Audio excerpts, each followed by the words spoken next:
Next.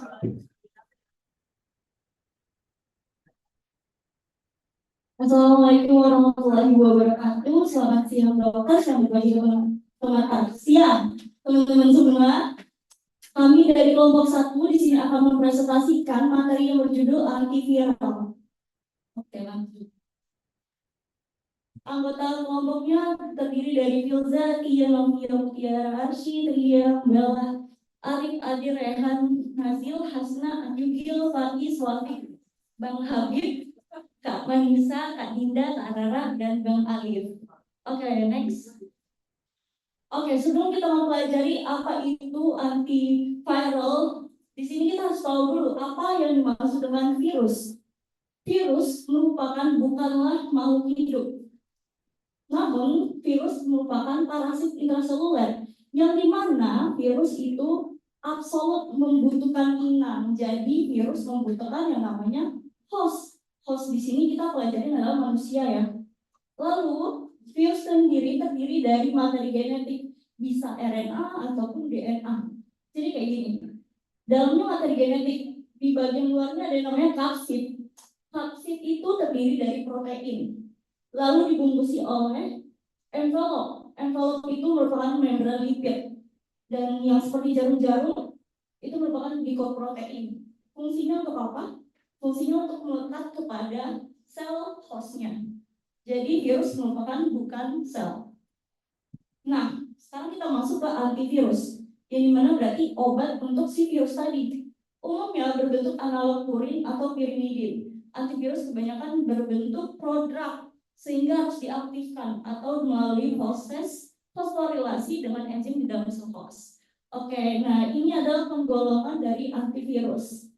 Jadi kita akan membagi menjadi dua. Ada yang non-retrovirus dan juga yang retrovirus.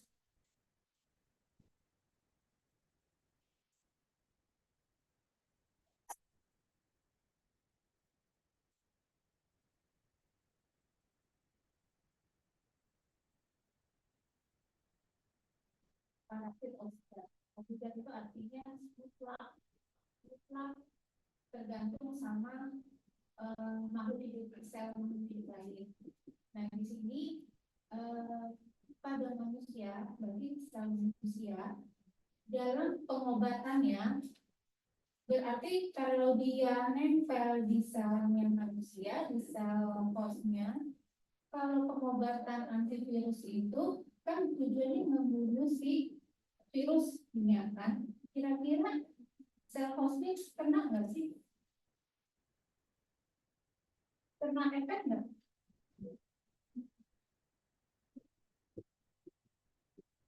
Kena nggak?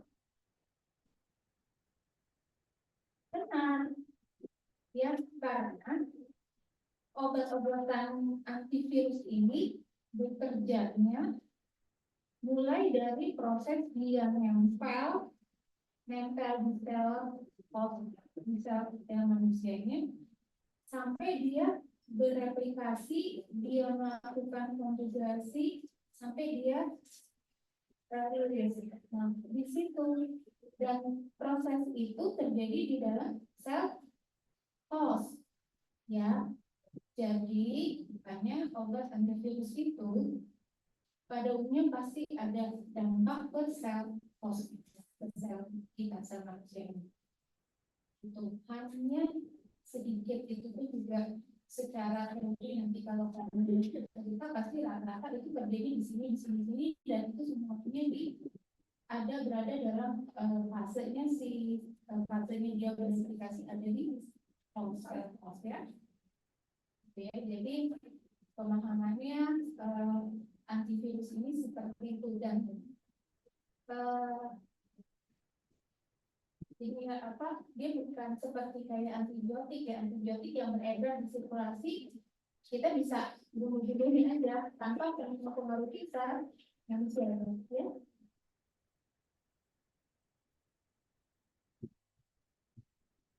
Baik, saya lanjutkan. Untuk golongan antivirus di sini kita akan mendapatkan dua, ada anti non-retrovirus dan juga anti retrovirus. Nah, untuk non-retrovirus itu kita ada 3, ada anti herpes, anti influenza, anti HBV, dan juga HCV. hepatitis B, hepatitis C. Lalu ada NRTI, nucleoside reverse transkriptase inhibitor. Lalu ada nucleotide reverse transkriptase inhibitor. Lalu ada PI, protease inhibitor, dan juga viral entry inhibitor. Oke, nanti akan lebih dijelaskan lagi oleh teman saya nanti. Nah, sebelum kita memasuki di mana aja sih obat itu akan berpengaruh, jadi kita harus tahu dulu siklus hidup dari virus.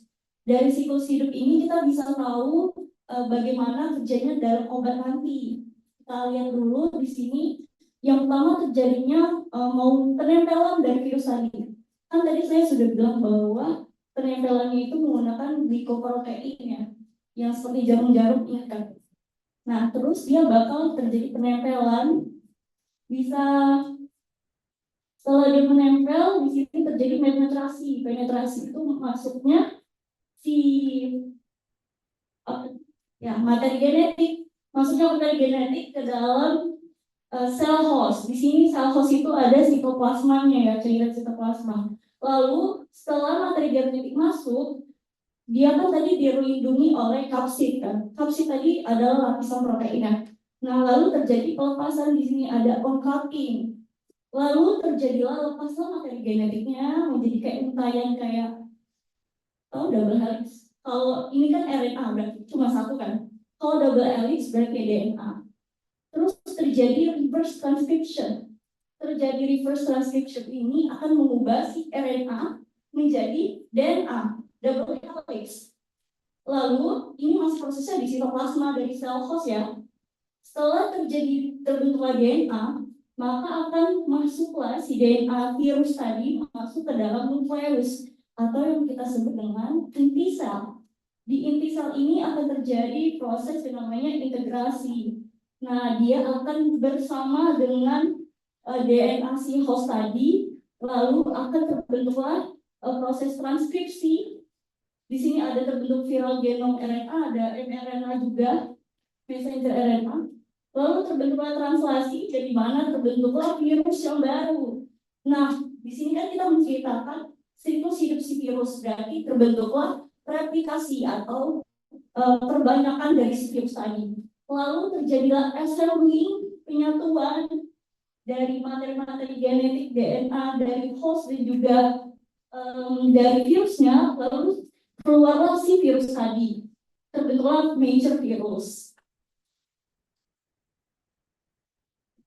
Ya, jadi pertama ini sel kita.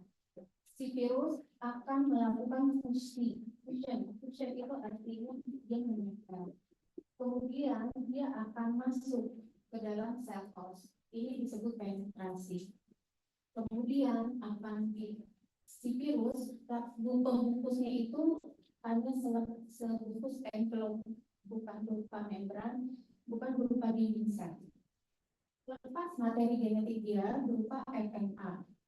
Oke, kemudian ada namanya enzim reverse transkriptase. Ini suatu enzim yang mengubah si virus RNA virus menjadi DNA. DNA virus akan melakukan penyatuan integrasi dengan DNA host yang berada di inti sel, ya. Terjadi integrasi mesin. Kemudian dengan proses-proses molekuler dia memberikan sinyal, ribosom segala macam akan memberikan instruksi ribosom membentuk mRNA dan RNA. Kemudian terjadi translasi atau pembacaan. Membaca dari messenger. Mau bikin apa nih? Nah, dibikin kemudian RNA yang baru, envelope yang baru. Kemudian setelah dibentuk organel-organel si virus di dalam sel yang baru, di dalam sel host yang ini ya, kemudian akan terjadi packaging, penyatuan RNA-nya si virus bergabung dengan envelope virus. Ya, udah package-nya udah lengkap nih, dan kebentuk baru lalu akan dirilis. dilepas. Obat semua bekerja berada di selnya host. Obat antivirus pasti rata-rata mostly itu akan menimbulkan pengaruh efek samping ke sel host. Obat bekerja bisa jadi menghambat fusion, menghambat reverse transkriptase, namanya reverse transkriptase inhibitor, bisa juga menghambat integrase, namanya integrasi inhibitor, bisa juga menghambat di sini packagingnya, bisa juga menghambat di sini. Jadi secara garis besar menghambatnya seperti itu. Ada kita mengenal prinsipnya penggunaan antivirus nanti kita bahas untuk pertama untuk respirasi, kedua untuk hepatitis, ketiga untuk herpes, yang keempat baru untuk HIV. Ya.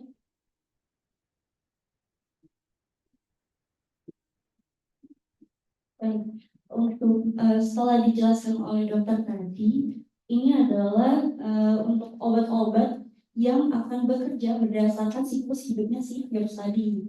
Seperti yang di awal tadi disebutkan oleh dokter bahwa fusion inhibitor, waktu mau masuknya si virus itu dia bakal ada yang namanya obat fusion inhibitor. Berarti dia menahan masuknya si virus agar tidak masuk ke memberan sel.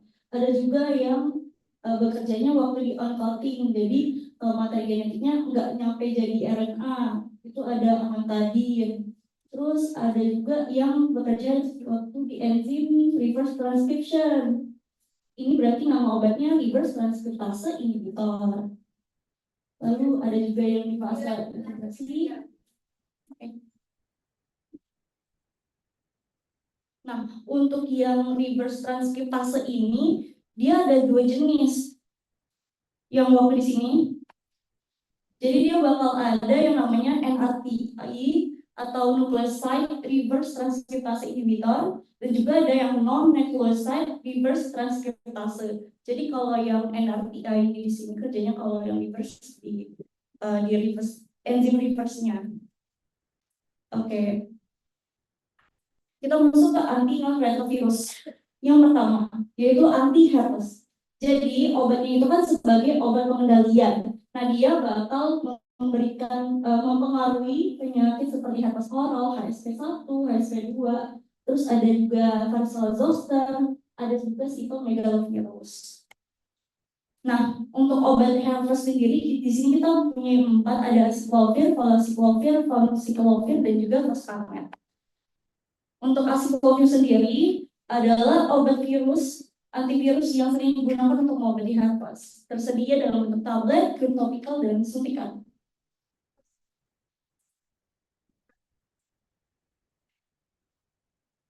Tadi yang nucleoside itu reverse transkriptase inhibitor kerjanya buat apa?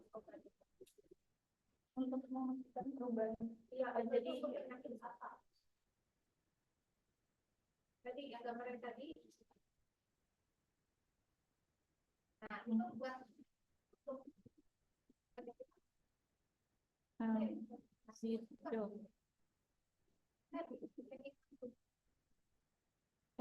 NRT.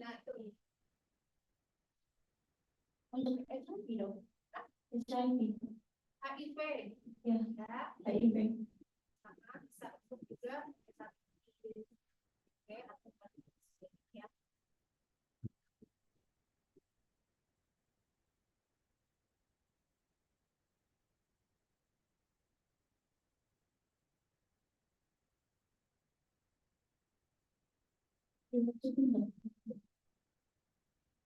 Lalu untuk mekanisme kerja dari acyclovir ini, pertama acyclovirnya akan diubah menjadi acyclovir monofosfat, yang dimana akan dibantu oleh trikinase virus. Lalu akan terjadi proses yang namanya fosforilasi. Nah, lalu acyclovir monofosfat akan berubah menjadi acyclovir trifosfat, yang dimana akan dibantu oleh enzim guanacin monofosfat atau GMP. Lalu acyclovir trifosfat akan bersaing dengan dioksida adenosine trifosfat yang normal, yang dimana merupakan substrat untuk enzim DNA polimerase virus. Lalu yang mana asilofir akan mematikan rantai DNA virus. Nah, indikasinya di sini infeksi herpes simplex itu kan ada SP1 dan 2, itu bisa episodenya yang utama berulang terapi supresif. Lalu untuk infeksi cacar zosternya bisa untuk cacar air dan herpes zoster. Untuk dosisnya untuk herpes genital 5 kali 200 mg, lalu herpes zoster 4 kali 400 mg untuk 5 hari.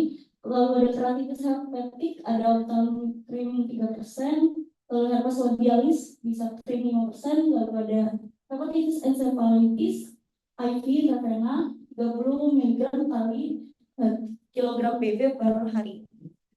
Lalu untuk valacyclovir, definisinya itu ada prodrug dari acyclovir yang lebih mudah diserap oleh tubuh. Valacyclovir itu tersedia dalam bentuk tablet dan biasanya diresepkan untuk mengobati infeksi herpes genital, oral, dan herpes zoster atau cacar. Untuk indikasinya, infeksi herpes simplex itu ada episode utama berulang dan terapi supresif. Lalu infeksi cacar zoster, penyakit herpes zoster.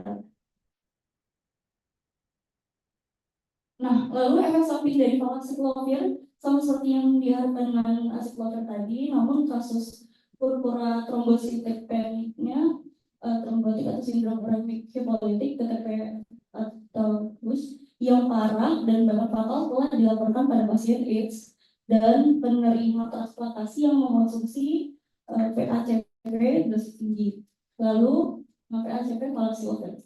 Lalu untuk interaksi obatnya, simetidin dan probenecid menurunkan laju konversi valacyclovir menjadi acyclovir, tetapi tidak menurunkan tingkat konversi keseluruhan. Untuk dosisnya, untuk herpes genital itu 2 kali 500 mg per selama 10 hari. Lalu untuk herpes zoster 3 kali 1000 mg 7 hari. Lalu untuk valacyclovir juga digunakan untuk mengobati infeksi herpes dan tersedia dalam tablet. Untuk cara kerjanya mirip seperti acyclovir dan juga valacyclovir, dan juga dia bisa menghambat replikasi dari si virus tadi. Nah, valacyclovir ini merupakan prodrug dari si penciclovir. Untuk mekanisme kerjanya tadi hampir sama, di mana dia menghambat enzim DNA polimerase virus yang diperlukan untuk replikasi virus. Dengan menghambat enzim ini, valacyclovir mengurangi jumlah virus yang dapat berkembang biak di dalam tubuh dan membantu meredakan gejala serta mempercepat penyembuhan. Untuk efek sampingnya dapat ditoleransi dengan baik, tetapi beberapa efek samping yang mungkin terjadi bisa sakit kepala, mual, diare, kelelahan, dan pusing. Untuk bentuk dan dosisnya, untuk herpes genital itu pengobatan akutnya 250 mg setiap 8 jam selama 7-10 hari. Untuk pengobatan supresinya, untuk mencegah wabah berulangnya 250 mg sebanyak 2 kali sehari. Lalu untuk herpes oral, untuk pengobatan akutnya 1000 mg 1500 mg dalam satu dosis tunggal atau 500 mg setiap 8 jam selama 7 hari. Kadang-kadang dosis tunggal juga bisa diberikan sebagai alternatif. Lalu untuk herpes zoster cacar ular, pengobatan akut itu sebanyak 500 mg setiap 8 jam selama 7 hari.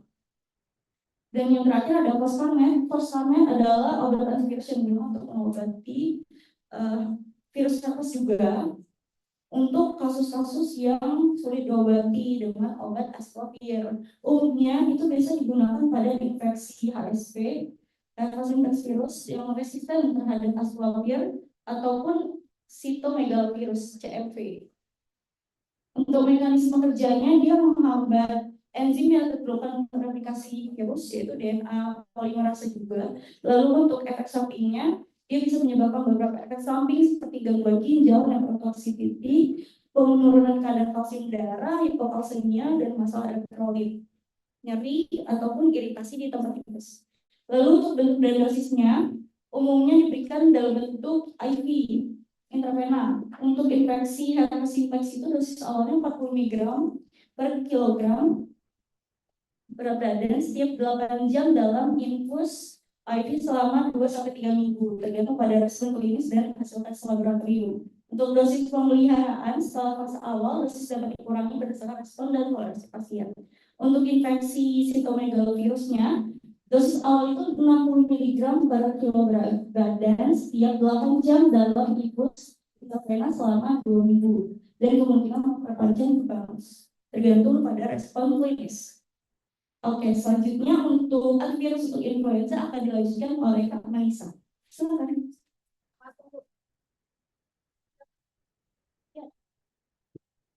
Kalau pada dokter itu virus apa? Bagaimana? Jadi tidak adalah bentuk lanjutan atau bentuk tampilan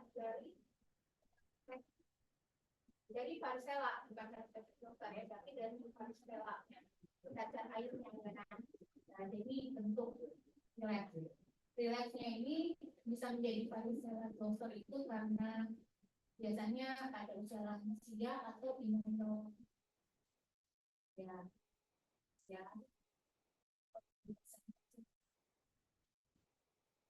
Kalian pasti sering kalau dikasih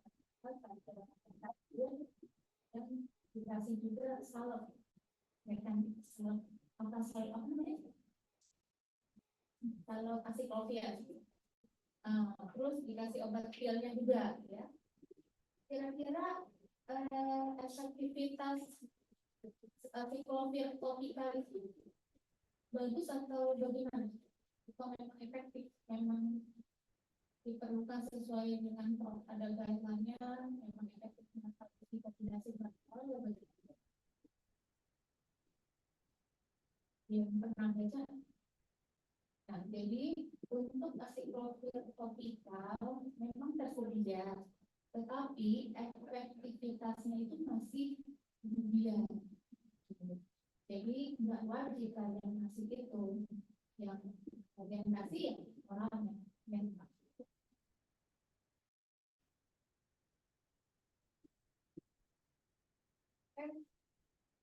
Ya, jadi untuk sitomegalovirus drug of choice-nya apa? Yang terakhir. Oh, sudah. Lupa namanya. First. Ya.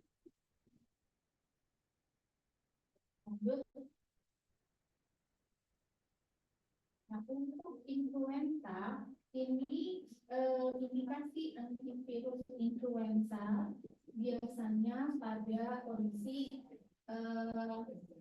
ada wabah yang misalnya lagi pandemi influenza, nah biasanya tuh suka dikasih vaksin influenza, atau pada pasien yang sudah mendapat vaksin tapi tidak respons, itu bisa dikasih. Jadi nggak semua influenza itu diberikan antivirus.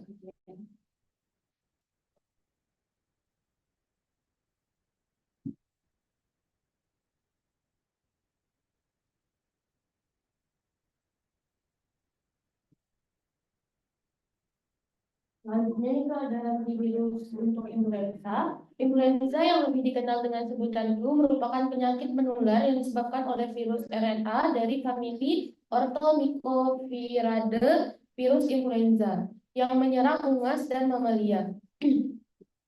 Gejala paling umum dari penyakit ini adalah menggigil, demam, nyeri tenggorokan, nyeri otot, nyeri kepala berat, batuk, kelelahan, dan rasa tidak nyaman secara umum. Influenza diklasifikasikan dalam 3 kelompok, yaitu ada influenza A, influenza B, dan influenza C. Ada 2 prinsip pengobatan influenza, yaitu ada supportive, symptomatic, bedset, dan suplemen. Dan antivirus dibagi menjadi 2 golongan utama, ada mantani dan neuraminidase. Ada mereka kiri ya.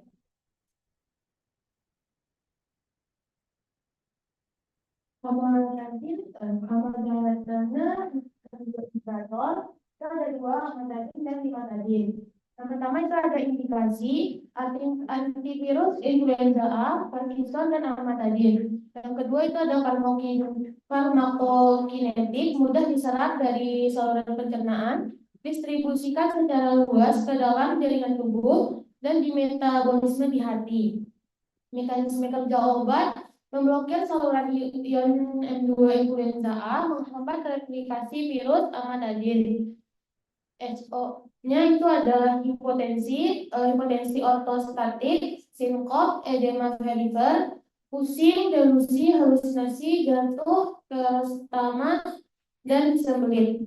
Dosisnya itu pertama itu amatadin itu ada 200 mg setiap hari atau 100 mg 2 kali sehari. Limatidin itu ada 300 mg per hari atau 150 mg 2 kali sehari. Oseltamivir dan zenamivir, mekanismenya itu untuk menghambat neuraminidase, meningkatkan secara spesifik pada situs aktif enzim neuraminidase, mencegah penyebaran virus. Ketika neuraminidase terhambat, virus influenza akan kesulitan untuk lepas dari sel yang telah diinfeksi dan menyebar ke sel lain. Indikasinya itu ada influenza A dan B. Dosis zonamivir inhalasi itu 20 mg per hari selama 5 hari. Oseltamivir oral itu 150 mg per hari selama 15 hari.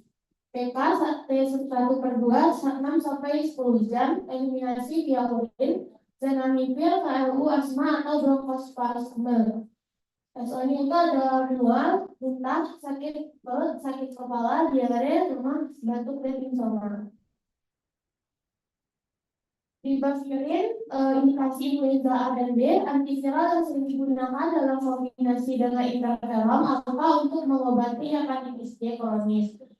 Mekanisme kerja obat menghambat produksi nukleotida sehingga sulit berkoloni, menyisipkan diri ke dalam rantai genetik virus yang sedang terbentuk, menyebabkan kerusakan pada genetik virus, meningkatkan efektivitas sistem imun.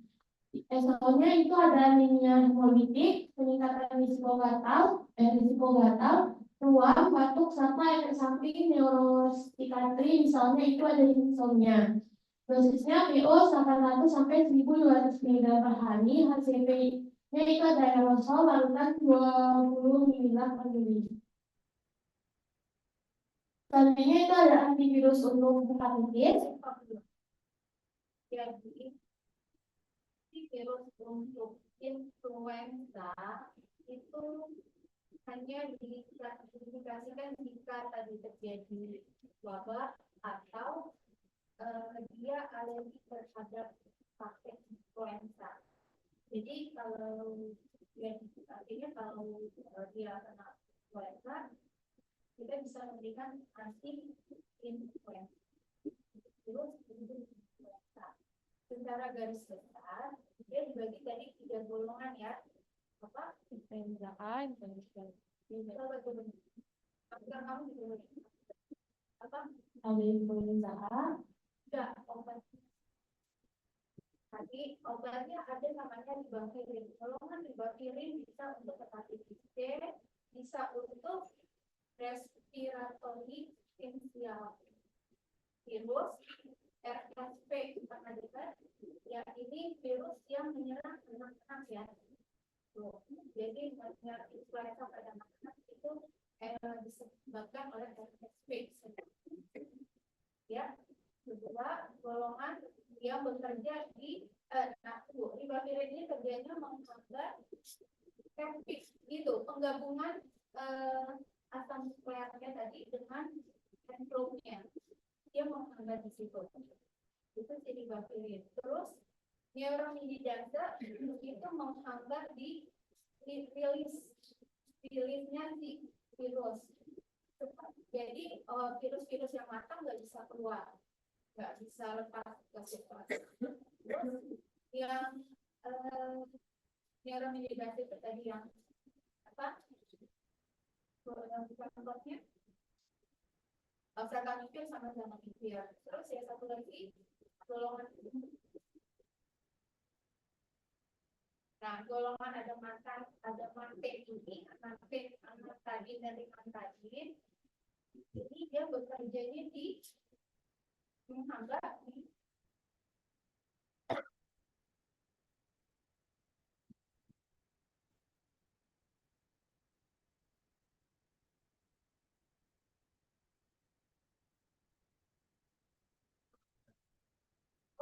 dari orang yang tidak benar.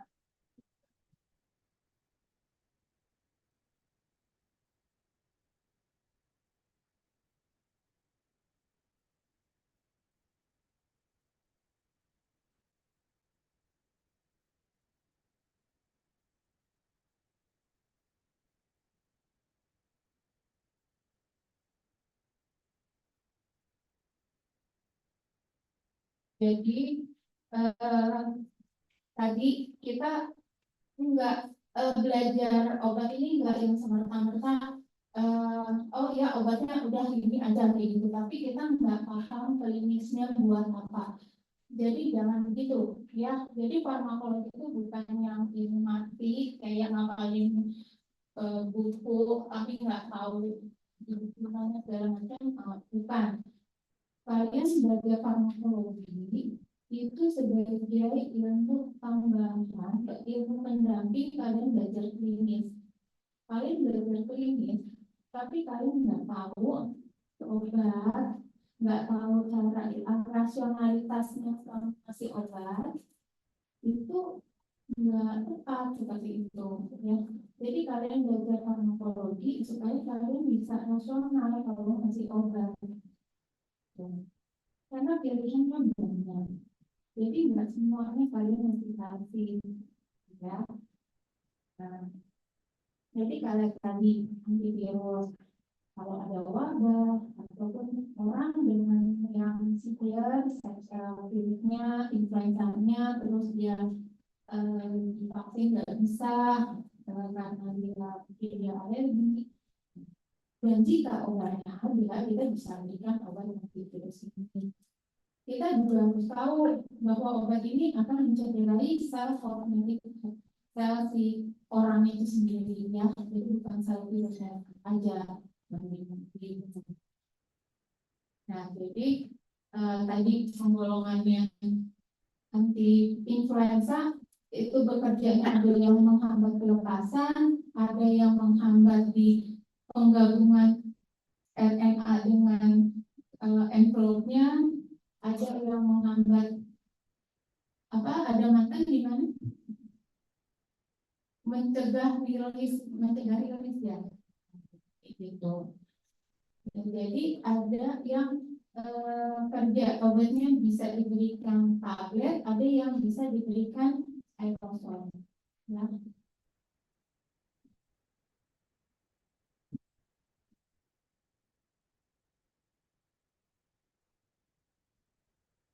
Selanjutnya itu adalah virus untuk hepatitis. Hepatitis itu adalah merupakan peradangan pada hati yang disebabkan oleh infeksi virus yang berlangsung di dalam hati sehingga menyebabkan peradangan. Kasus yang paling sering terjadi di Indonesia adalah infeksi virus hepatitis A, B, dan C. Ketiganya ini memiliki karakteristik ya virus yang berbeda sehingga berbeda pula cara penularannya. Karena itu ada lamivudin, indikasi Hepatitis itu ada apa aja? hepatitis A, B, dan C. Oke. Yang ada obatnya apa? A. Kalau A itu infeksinya melalui oral. Dia bisa jadi kronik nggak? Kronik itu apa? Sirosis atau CA atau apa? Ya pokoknya itu ya perjalanan penyakitnya jadi kronis. Kalau hepatitis A tidak menjadi kronis. Kalau yang B dan C itu kita sejauh ini ada obatnya dan yang kita pahamin itu B dan C. Yang D itu biasanya obatnya tuh sama dengan C. Jadi kalau dia positif D dia C-nya biasa pasti positif. Jadi pengobatannya sama untuk yang hepatitis B. Gitu. Untuk selebihnya hepatitis E kita belum paham segala macamnya dan obatnya juga belum tahu. Gitu. Jadi saat ini memang tahu virusnya, tapi untuk obatnya baru yang kita familiar itu dengan B dan C, A, B dan C. Kita sekarang belajarnya yang B dan C ya, karena kalau yang A itu dia lebih ringan, terus pengobatannya juga simptomatis aja. Ya. Selanjutnya pada identifikasi kombinasi dengan obat lain sebagai pengobatan antivirus untuk kuman imunodeficiensi virus tipe 1, HIV1, dan sebagai monoterapi untuk virus hepatitis B. Lamivudin diserap dengan cepat dengan konsentrasi lamivudin maksimum 0,5 hingga 1,5 jam setelah pemberian dosis oral, dan bioavailabilitas absolut sekitar 82% pada orang dewasa dan 68% pada anak-anak. Bioavailabilitas itu artinya apa?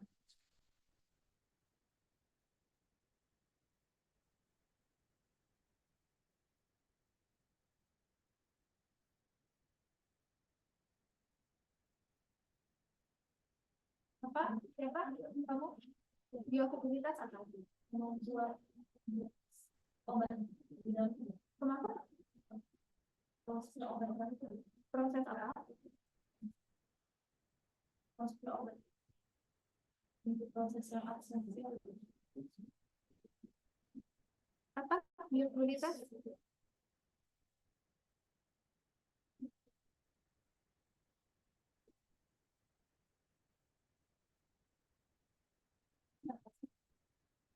Bioavailabilitas obsolete.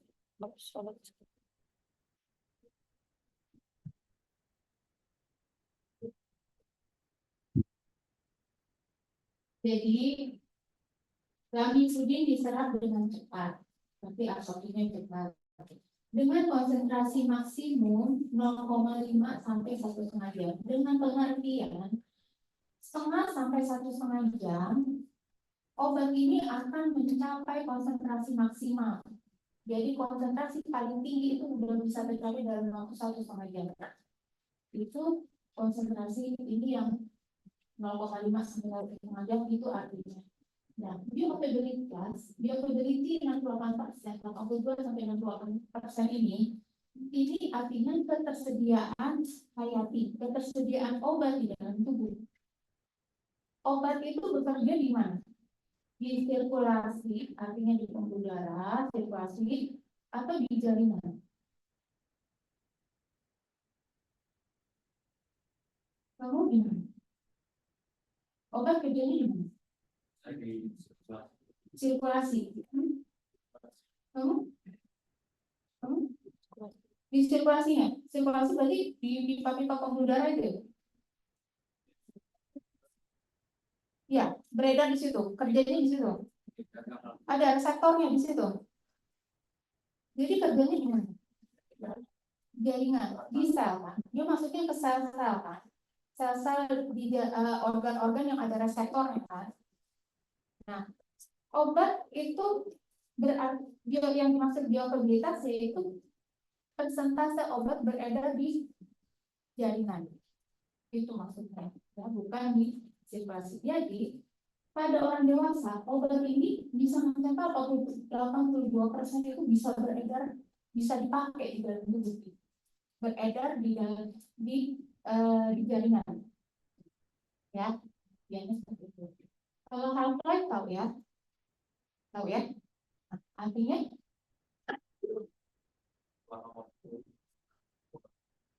ya, misalnya half-life-nya 10 jam, berarti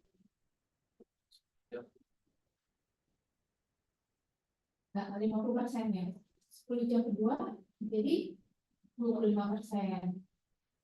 10 jam ketiga jadi setengahnya lagi ya, kayak gitu ya. Jadi obat akan dianggap tidak ada efek itu jika sudah mencapai 5 kali half-life.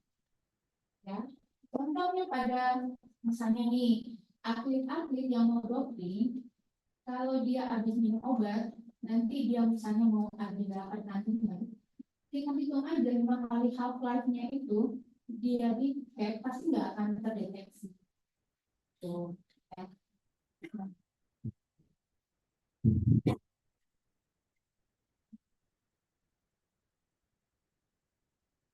Selanjutnya itu ada Benzodiazepin itu juga tersedia dalam tablet 150 mg, 300 mg, dan lakukan oral 5 mg atau 10 mg. Benzodiazepin dapat dikonsumsi dengan atau tanpa makanan dan harus disimpan pada suhu ruangan. Pasien harus meminum dosis yang terlewat saat meminumnya, tapi dosisnya tidak perlu digandakan. Efek samping itu ada sakit kepala, mual, muntah, diare, penurunan berat badan, sakit perut, demam, tanda dan gejala batuk dan hidung. Adevovir tipikor adalah obat oral diester dari adevovir analog nukleotida yang dalam bentuk aktifnya adevovir difosfat menghambat DNA polimerase virus hepatitis B. Jadi dia ngapain? Mencegah replikasi. Jadi si adenovirus ini kerjanya menghambat replikasi. Jadi dia kerjanya di menterminasi si DNA virus. Indikasinya infeksi HBV dan disinfektan terhadap HBV dosis 10 mg per hari. Efek samping itu peningkatan kreatinin. Interferon adalah protein yang termasuk dalam kelompok molekul sinyal yang dikenal sebagai sitokin yang terlibat dalam peningkatan respon imun. Induksi dari enzim akan menghambat translasi RNA virus dan sehingga terjadi degradasi mRNA dan tRNA virus. Indikasinya itu ada hepatitis B kronik, HIV, kondiloma acuminata, herpes simplex, dan herpes zoster. Interferon secara umum itu dapat diklasifikasi menjadi 3 subtipe. Yang pertama itu adalah interferon alfa. Untuk pengobatan hepatitis virus kronis berikan 10 mg interferon alfa 3 kali seminggu secara sebutan selama 24 minggu dalam kombinasi dengan ribavirin. Yang kedua itu ada interferon beta. Interferon beta 1A dan 1B digunakan untuk mengobati multiple sclerosis. Interferon beta 1B diberikan secara sebutan dengan dosis 250 setiap 2 hari. Interferon beta 1A diberikan secara intramuskular seminggu sekali dengan dosis 30 mg dan secara sebutan 3 kali seminggu dengan dosis 22 hingga 42. Interferon gamma itu digunakan untuk mengobati penyakit kronis. Obat ini diberikan secara sebutan 3 kali seminggu ke dalam paha deltoid atau paha anterior. Ya, bisa dicepetin dikit ya ngomongnya. Selanjutnya akan diperhitungkan.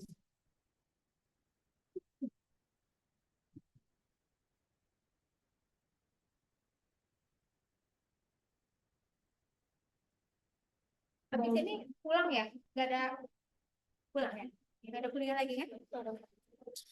Baiklah, selanjutnya ada antiretrovirus. Yang pertama itu ada NRTI atau nucleoside transkriptase inhibitor. Itu buat apa? Sakit apa?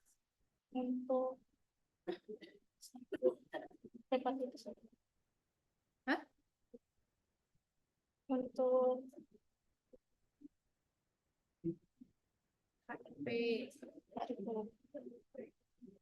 mekanisme kerjanya itu penghambatan enzim reverse transkriptase. Efek spesifiknya analog asam nukleat menyerupai cetakan DNA, mencegah transkripsi RNA virus menjadi DNA. Ini ya, jadi HIV ini kompleks, insidennya semakin setiap tahunnya itu meningkat. Walaupun obat udah guideline yang ada itu selalu merevisi pengobatan untuk HIV mulai dari kombinasi, tapi tetap aja biasanya meninggalnya karena infeksi oportunistik ya. Infeksi oportunistik yaitu infeksi yang pada orang normal tuh bisa misalnya dia tidak bikin penyakit, tapi pada orang yang defisiensi dia akan bikin penyakit ya. Nah, prinsipnya antivirus untuk HIV itu dia menggunakan highly active antiretroviral terapi, jadi HAART. Jadi dia menggunakan 2 kombinasi MRI plus 1 protease inhibitor atau 2 MMTI plus 1 MMRTI atau 2 MMTI plus 1 integrasi inhibitor. Ya.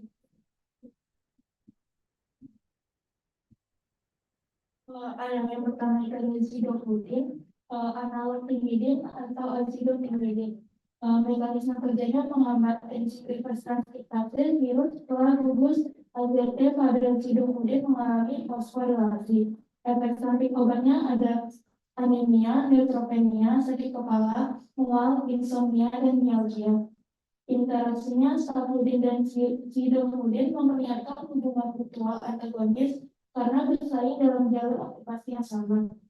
Dosis dan sediaannya ada kapsul 100 mg, tablet 300 mg, sirup 5 mg atau 5 ml, dosis 600 mg per hari. Jadi zidofudin hati-hati dia efek sampingnya merusak sumsum tulang. Dia efek sampingnya ke sumsum tulang sehingga akan muncul namanya anemia karena sumsum tulangnya yang diganggu, yang dirusak ya, anemia dan neutropenia. Sel-sel yang diproduksi sumsum tulang akan berkurang ya, zidofudin. Kemudian ada didarosin, mekanisme kerjanya itu menghentikan rantai DNA virus pada HIV/AIDS. Dosisnya 400 mg per hari. Efek samping obatnya ada diare, pankreatitis, neuropati peripheral. Kemudian ada stafudin, mekanisme kerjanya menghentikan rantai DNA virus pada HIV/AIDS. Indikasinya infeksi lanjut HIV. Dosisnya 80 mg per hari. 1 kapsul itu 40 mg. Efek samping obatnya neuropati peripheral, sakit kepala, mual, dan ruam. Kemudian ada lamivudin. Mekanisme kerjanya menghentikan pembentukan rantai DNA virus pada HIV/AIDS dan HBV/AIDS. Indikasinya infeksi HIV dan HBV dan kombinasi dengan anti-HIV. Dosisnya 300 mg per hari, 1 tablet 150 mg. Efek samping obatnya asidus lactat, sakit kepala, dan juga mual. Kemudian ada antrisadin. Mekanisme kerjanya diubah menjadi trifosfat oleh enzim seluler, dan karena jenis ini merupakan derivat lamivudin, maka mekanisme selanjutnya sama seperti lamivudin. Indikasinya infeksi HIV dan HBV. Dosisnya 200 mg per hari. Efek samping obatnya nyeri abdomen, diare, dan lemah otot. Kemudian ada abacavir. Mekanisme kerjanya menghentikan pembentukan rantai DNA virus pada HIV/AIDS. Indikasinya kombinasi dengan anti-HIV lainnya, misalnya zidofudin, lamivudin. Dosisnya 600 mg per hari, 1 tablet 300 mg. Efek samping obatnya ada mual, muntah, dan juga diare. Kemudian ada NTRTI atau nucleotide reverse transcriptase inhibitor. NTRTI non-nucleotide. Tidak seperti NRTI yang membutuhkan 3 tahap fosforilase untuk menjadi aktif, NTRTI hanya membutuhkan 2 tahap fosforilase saja. Diharapkan obat bekerja lebih cepat dan konversinya menjadi aktif lebih sempurna.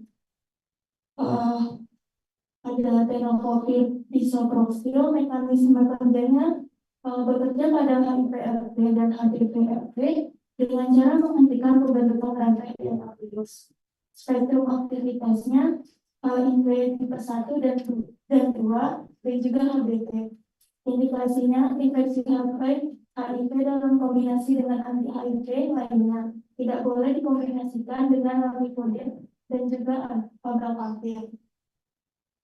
Dosisnya 300 mg per hari, satu tablet 300 mg. Efek samping obatnya ada mual, muntah, diare, flatulen, profil farmakokinetik, tenofovir. NFRTI, kelas obat yang menghambat aktivitas enzim RT dengan cara berikatan di tempat yang dekat dengan tempat aktif enzim dan mengindikasi perubahan konformasi pada situs aktif ini. NFRTI tidak mengalami fosforilasi untuk menjadi aktif, tidak seperti NRTI dan SRTI. Hanya aktif terhadap HIV1, tidak HIV2, metabolisme CYP450 memungkinkan CYP itu apa? CYP 450 itu apa? CYP 450 itu apa?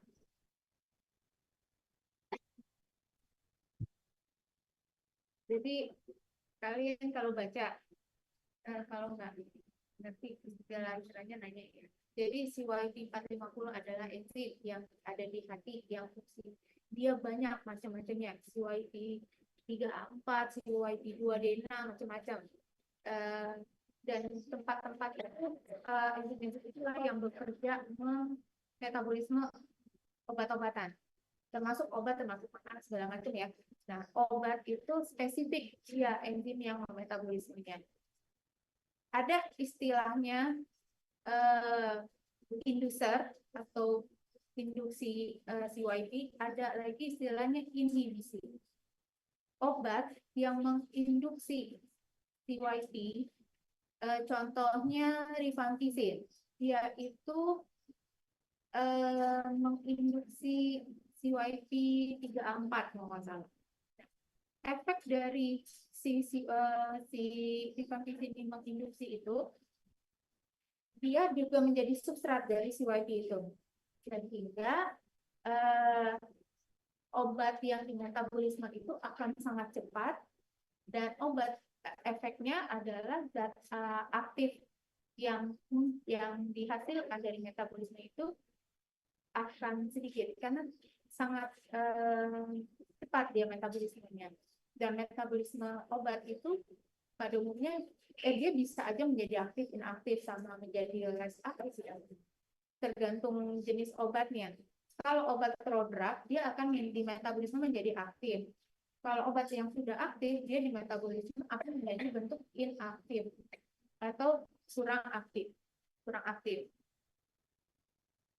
Jadi ada nanti kalian kalau baca ada namanya inhibisi CYP, berarti dia menghambat CYP.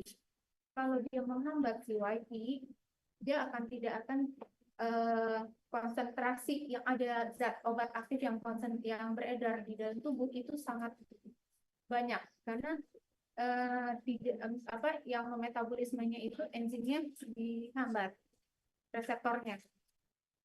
Kalau dia belum lagi nanti ada kompetisi interaksi jika diberikan bersamaan, akan terjadi obat yang di metabolisme di CYP yang sama, yang satu inhibisi, yang satu lagi substrat, itu akan terjadi yang satu meningkat, efeknya konsentrasi obat yang dihambat itu bisa sangat tinggi konsentrasinya, berisiko bisa terjadi toksik, ya. Itu garis besar. Kita lanjut. Kemudian ada tempiramen, mekanisme kerjanya bekerja pada situs allosterik, tempat ikatan substrat, HIV 1M, spektrum aktivitas HIV 1. Indikasinya, infeksi HIV1 dalam kombinasi dengan anti-HIV lainnya, terutama NRTI. Dosisnya 200 mg per hari, satu tablet 200 mg selama 14 hari. Efek samping obatnya ada ruam, demam, fatigue, dan sakit kepala.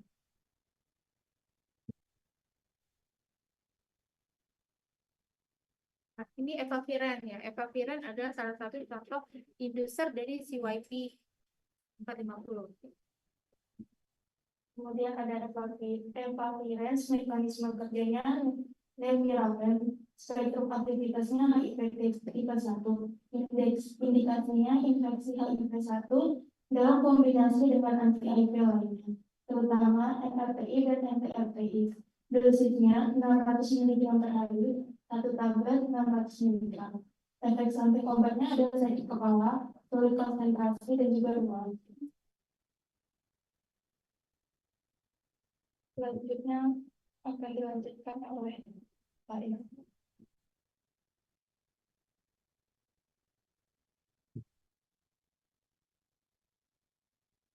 Oke, baik. Selanjutnya itu ada protease inhibitor. Protease inhibitor ini mekanismenya bekerja dengan cara berdekatan secara reversibel dengan situs aktif HIV protease. HIV protease ini penting untuk infektivitas virus dan pelepasan poliprotein virus. Kelompok protease inhibitor ini menghambat maturasi virus sehingga sel itu menghasilkan imator virus dan tidak virulen. Lalu salah satu jenis protease inhibitornya ada ritonavir. Mekanisme dari ritonavir ini itu sapinavir itu menghambat enzim HIV1 protease untuk mencegah virus HIV memproduksi partikel baru yang infeksius sehingga mengurangi viral load dalam tubuh. Metabolismenya itu inhibitor CYP3A4. Lalu spektrum aktivitasnya itu efektif untuk melawan HIV tipe 1 dan HIV 2. Indikasinya itu ada infeksi HIV dalam kombinasi dengan anti-HIV lainnya seperti NRTI featuring potensi inhibitor. Untuk dosisnya itu 1200 mg per hari dengan efek samping obat ada sesak nafas, mual, muntah, dan diare. Jadi protease inhibitor itu prinsipnya dia menghambat pematangan. Jadi kalau dikasih obat golongan ini, virus yang terbentuk itu adalah virus-virus yang non infeksius, ya, karena matangnya dia nggak bagus karena dia tidak terjadi capping yang benar antara si RNA segala macam, sehingga pokoknya outputnya virusnya yang terbentuk dia non infeksius. Lanjut, selanjutnya itu ada lopinavir. Untuk mekanisme kerja dari lopinavir ini hampir mirip. Itu lopinavir itu menghambat enzim HIV1 protease untuk mencegah virus HIV memproduksi partikel baru yang infeksius sehingga mengurangi viral load. Sama lah untuk ini mekanisme kerjanya. Metabolisnya itu spektrum aktivitasnya itu efektif melawan HIV1 dan HIV2. Indikasinya infeksi HIV dalam kombinasi dengan anti-HIV lainnya. Untuk dosisnya itu 1000 mg per hari dengan efek samping obat ada mual, muntah, diare, peningkatan kolesterol, dan trigliserida. Pada jangka yang panjang dapat juga menyebabkan sindrom metabolik dan lipodystrofi selama. Lalu selanjutnya ada viral entry inhibitor. Untuk viral entry inhibitor ini itu contohnya itu ada enforvertin. Enforvertin ini adalah obat pertama yang masuk ke golongan ini. Untuk mekanisme kerja obatnya itu dengan menghambat HIV1 masuk ke dalam sel dengan cara menghambat fungsi virus dan untuk menghambat fungsi virus ke membran sel. Untuk indikasinya itu apabila ada terjadinya infeksi HIV1 dalam kombinasi dengan HIV lainnya. Dosisnya 2 kali 90 mg per hari. Efek samping obatnya itu bisa menyebabkan nyeri eritem. Mungkin sekian dari kelompok kami, saya kembalikan ke moderator.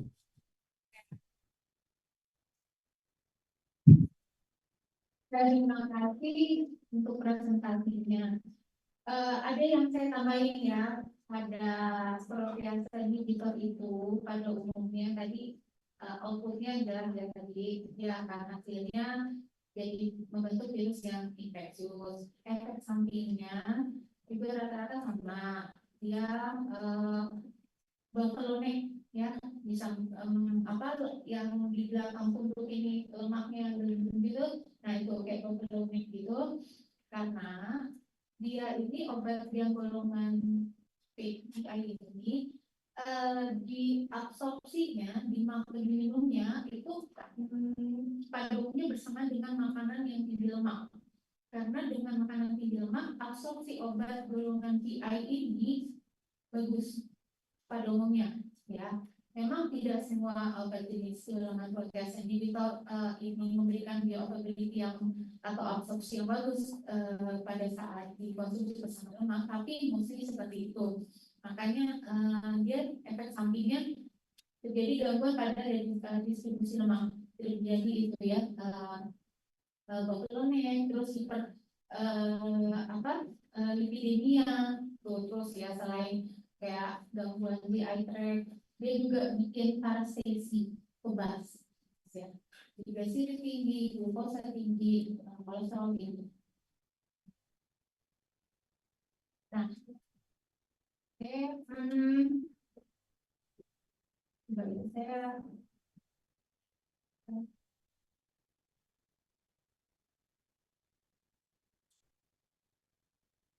ini contohnya ya.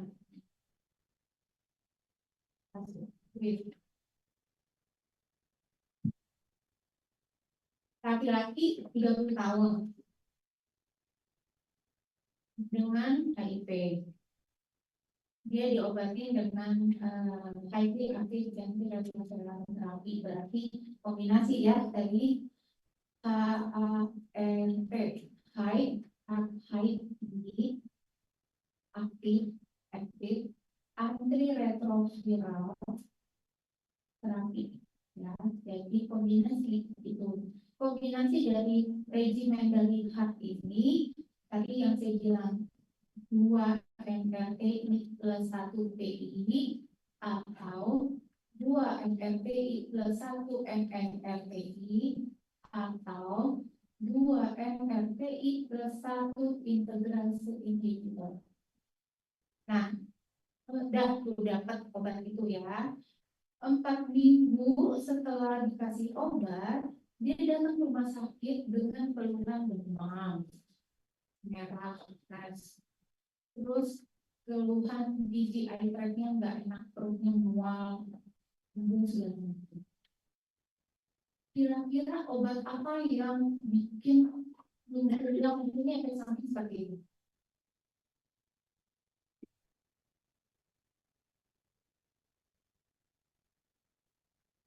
Hidrokudien, B. Nelfinavir, C. Ablatavir, D.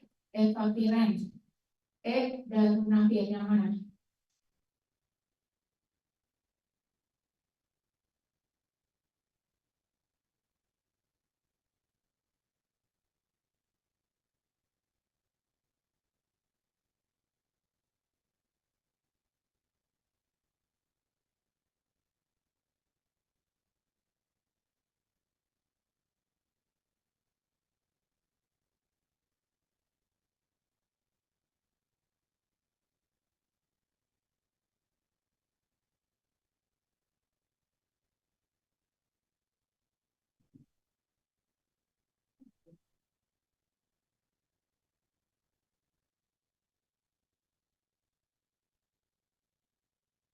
Yang mana? Ingat kan? Yang saya omongin ingat kan? Ingat kan? Enggak? Hah? Iya, apa? Di antara 5 pilihan itu.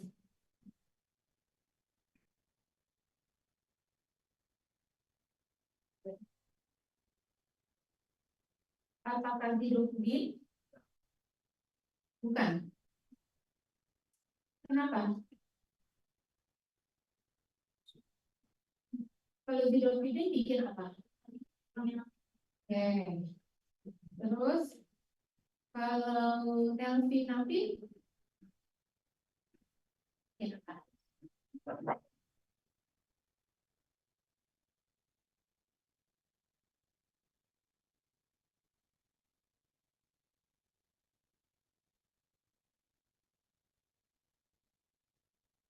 Tapi ya. Terus kalau efavirenz bikin apa? Apa? Wah. Oke. Kalau abacavir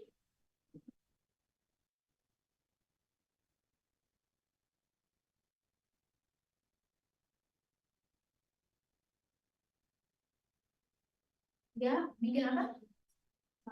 Malu. Ya, ya, bisa dengan rumah. Ya, oke. Good.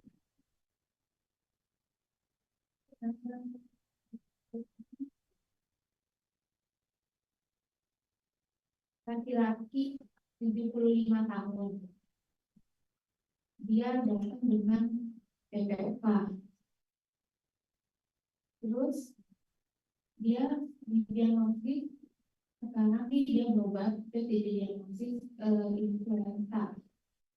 Karena dia keluhannya flu-like syndrome ya, batuk pilek bukannya di keluhan. Keluhan ini dia mulai rasakan sejak 2 bulan yang lalu, jadi 1 hari lalu. Jadi dia pasiennya PPOK ya, datang dengan keluhan flu dan influenza. Obat apa, pilihan obat apa yang menurut kalian tepat pada pasien ini? A. Ribavirin, B. Oseltamivir, C. Zanamivir, D. Rimantadin, E. Amantadin. Yang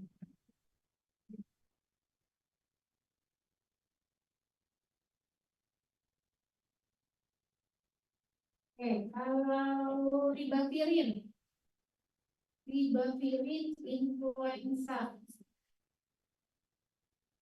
pada pasien dewasa 2 sampai 2 sampai 4 tepat nggak? Tepat nggak? Enggak. Oke. Oseltamivir.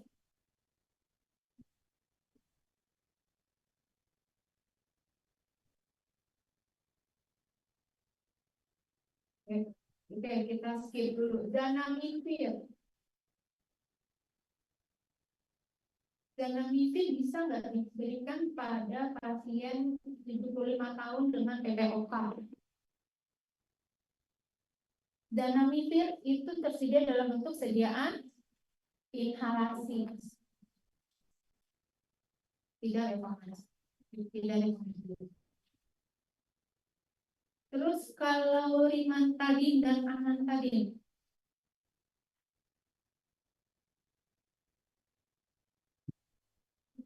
itu enggak obat yang dipakai untuk influenza, enggak, bukan obat pilihan untuk influenza. Sedangkan kalau ribavirin sendiri tadi untuk apa tadi influenza yang pada anak-anak, ribavirin namanya virus apa? Iya, untuk juga bisa dipakai untuk hepatitis C. Oke, jadi dari ribavirin, oseltamivir, zanamivir, rimantadin, amantadin, mana yang lebih itu tepat untuk kasus ini? Ya, oseltamivir. Dari segi penggunaannya, efekasinya juga lebih bagus.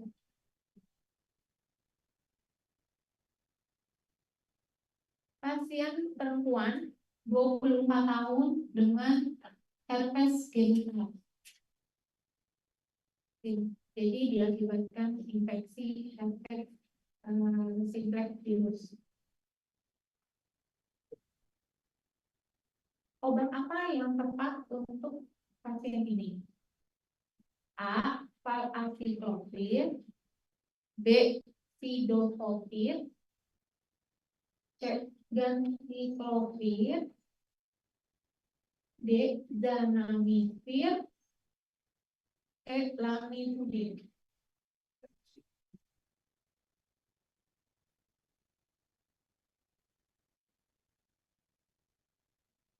Cidofovir sama ganciclovir itu buat apa?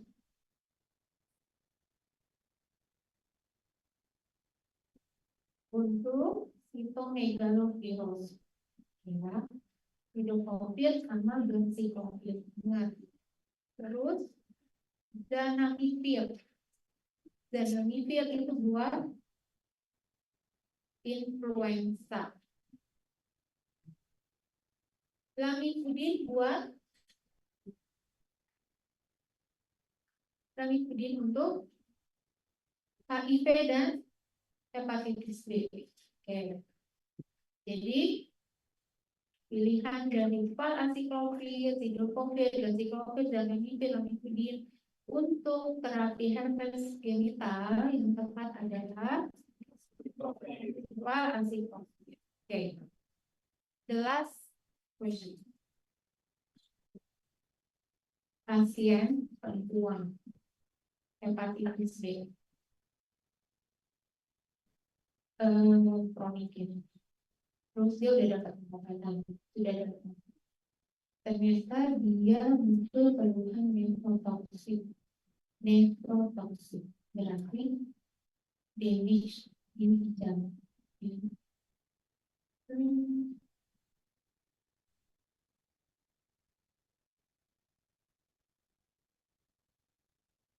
Obat apa yang menimbulkan efek samping nefrotoksik? A. Entecavir, B. Telbifudin,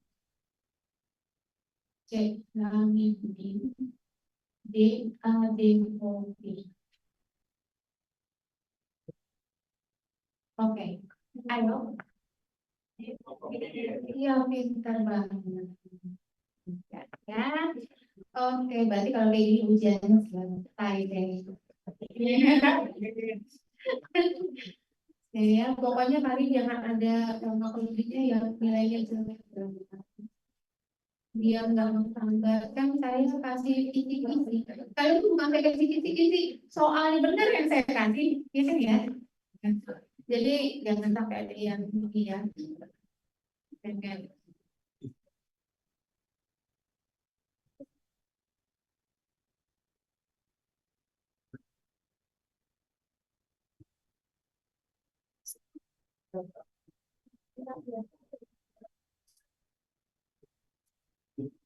Ada yang mau ditanya? Materi berikutnya apa nih? Antibiotik ya? Iya enggak?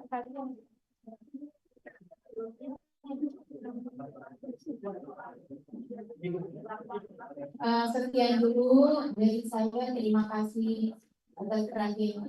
Assalamualaikum warahmatullahi wabarakatuh. Ada absen? Absennya mana?